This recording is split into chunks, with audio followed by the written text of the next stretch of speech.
అందరికీ praise the lord. ఈరోజు ఆదికాండం 30వ అధ్యాయం 1వ వచనం నుండి 43వ వచనం వరకు చదువుకుందాం. రాహేలు తాను యాకోబునకు పిల్లలు కనకపోవుట చూచి తన అక్క యందు అసూయపడి యాకోబుతో, నాకు గర్భఫలము నిమ్ము, లేని ఎడల నేను చచ్చెదనెను. యాకోబు కోపము రాహేలు మీద రగులుకొనగా అతడు, నేను నీకు గర్భఫలమును ఇయ్యకపోయినా దేవునికి ప్రతిగా నున్నానా అనెను. అందుకు ఆమె, నా దాసి అయిన బిల్హా ఉన్నది గదా, ఆమెతో పొమ్ము, ఆమె నా కొరకు పిల్లలను కనును. అలాగున ఆమె వలన నాకును పిల్లలు కలుగుదురని చెప్పి తన దాసి అయిన బిల్హాను అతనికి భార్యగా ఇచ్చెను.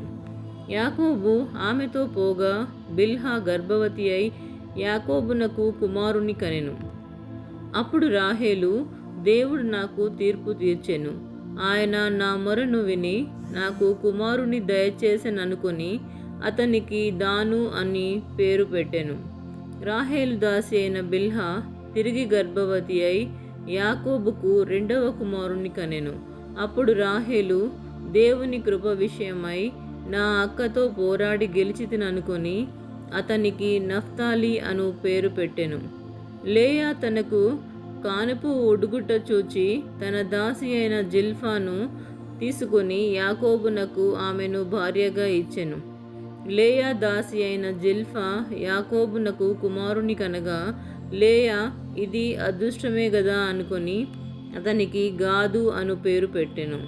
లేయా దాసి అయిన జిల్ఫా యాకోబునకు 2వ కుమారుని కనగా లేయా, నేను భాగ్యవంతురాలను, స్త్రీలు నన్ను భాగ్యవతి అందురు గదా అని అతనికి ఆషేరు అను పేరు పెట్టెను.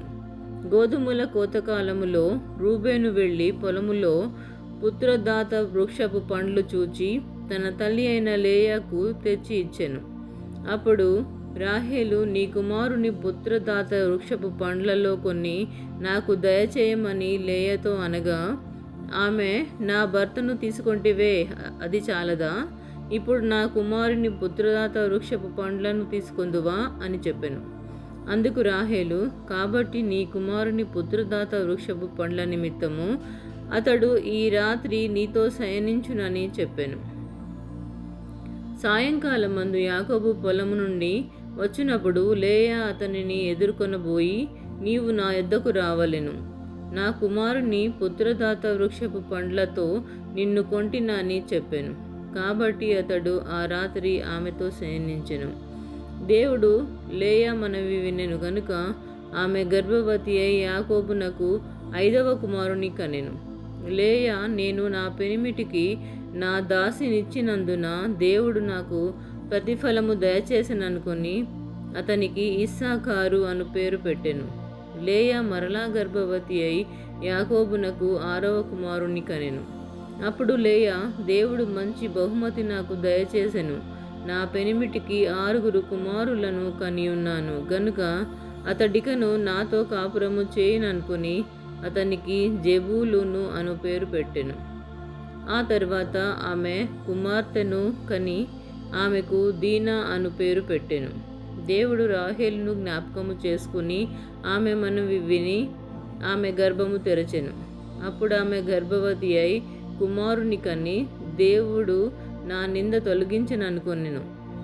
మరియు ఆమె, యెహోవా మరి ఒక కుమారుని నాకు దయచేయునుగాక అనుకొని అతనికి యోసేపు అను పేరు పెట్టెను. రాహేలు యోసేపును కనిన తరువాత యాకోబు లాబానుతో, నన్ను పంపివేయుము, నా చోటికిని నా దేశమునకును వెళ్ళెదను, నా భార్యలను నా పిల్లలను నాకు అప్పగించుము, అప్పుడు నేను వెళ్ళెదను, వారి కోసము నీకు కొలువు చేసి తిని నేను నీకు కొలువు చేసిన విధమును నీవెరుగుదువు గదా అని చెప్పాను. అందుకు లాబాను అతనితో, నీ కటాక్షము నా మీద నున్న ఎడల నా మాట వినుము, నిన్ను బట్టి యెహోవా నన్ను ఆశీర్వదించెనని శకునము చూచి తెలుసుకొంటినని చెప్పెను. మరియు అతడు, నీ జీతమింతయని నాతో స్పష్టముగా చెప్పుము, అది ఇచ్చేదనెను. అందుకు యాకోబు అతన్ని చూచి, నేను నీకెట్లు కొలువు చేసి తినో, నీ మందలు నా యొద్ద ఎట్లుండెనో అది నీకు తెలియను. నేను రాక మునుపు నీకుండినది కొంచెమే, అయితే అది బహుగా అభివృద్ధి పొందెను. నేను పాదము పెట్టిన చోటిల్లా యెహోవా నిన్ను ఆశీర్వదించెను. నేను నా ఇంటి వారి కొరకు ఎప్పుడు సంపాద్యం చేసుకొందుననెను. అప్పుడతడు, నేను నీకేమి ఇయ్యవలెనని అడిగినందుకు యాకోబు, నీవు నాకేమియూ ఇయ్యవద్దు. నీవు నా కొరకు ఈ విధముగా చేసిన ఎడల నేను తిరిగి నీ మందను మేపి కాచెదను. నేడు నేను నీ మంద అంతటిలో నడిచి చూచి, పొడలైనను మచ్చలైనను గల ప్రతి గొర్రెను, గొర్రె పిల్లలలో నల్లని ప్రతి దానిని, మేకలలో మచ్చలైనను పొడలైనను గల వాటిని వేరుపరచెదను. అట్టివి నాకు జీతమగును. ఇక మీదట నాకు రావలసిన జీతమును గూర్చి నీవు చూడవచ్చినప్పుడు నా న్యాయ ప్రవర్తనయే నాకు సాక్ష్యమగును. ఇక మీదట నాకు రావలసిన జీతమును గూర్చి నీవు చూడవచ్చినప్పుడు నా న్యాయ ప్రవర్తనయే నాకు సాక్ష్యమగును. మేకలలో పొడలైనను మచ్చలైనను లేనివన్నీయు, గొర్రె పిల్లలలో నలుపు లేనివన్నీయు నా యొద్దనున్న ఎడల నేను దొంగిలితినని చెప్పవచ్చుననెను. అందుకు లాబాను, మంచిది, నీ మాట చొప్పుననే కానిమ్మనెను.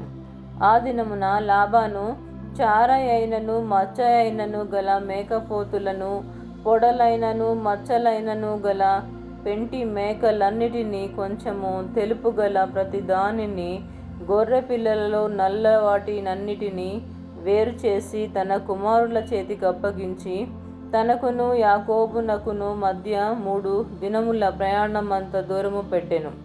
లాబాను యొక్క మిగిలిన మందను యాకోబు మేపుచుండెను.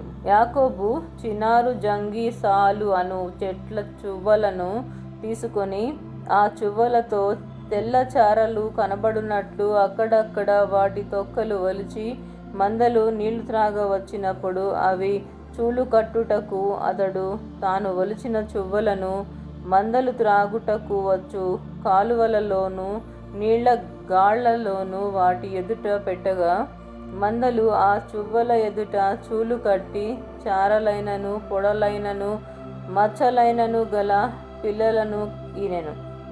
యాకోబు ఆ గొర్రె పిల్లలను వేరు చేసి చారలు గల వాటి తట్టును, లాబాను మందలలో నల్లటి వాటి తట్టును, మందల ముఖములు త్రెప్పి తన మందలను లాబాను మందలతో నుంచక వాటిని వేరుగా నుంచెను. మందలో బలమైనవి చూలు కట్టినప్పుడెల్లను అవి ఆ చువ్వల ఎదుట చూలు కట్టునట్లు యాకోబు మంద కన్నుల ఎదుట కాలువలలో ఆ చువ్వలు పెట్టెను. మంద బలహీనమైనప్పుడు పెట్టలేదు. అట్లు బలహీనమైనవి లాబానుకును, బలమైనవి యాకోబునకును వచ్చెను. ఆ ప్రకారము ఆ మనుష్యుడు అత్యధికముగా అభివృద్ధి పొంది విస్తారమైన మందలు, దాసీదాసులు, ఒంటెలు, గాడిదలు కలవాడాయెను. దేవుడి వాక్యమును దీవించునుగాక. ఆమేన్.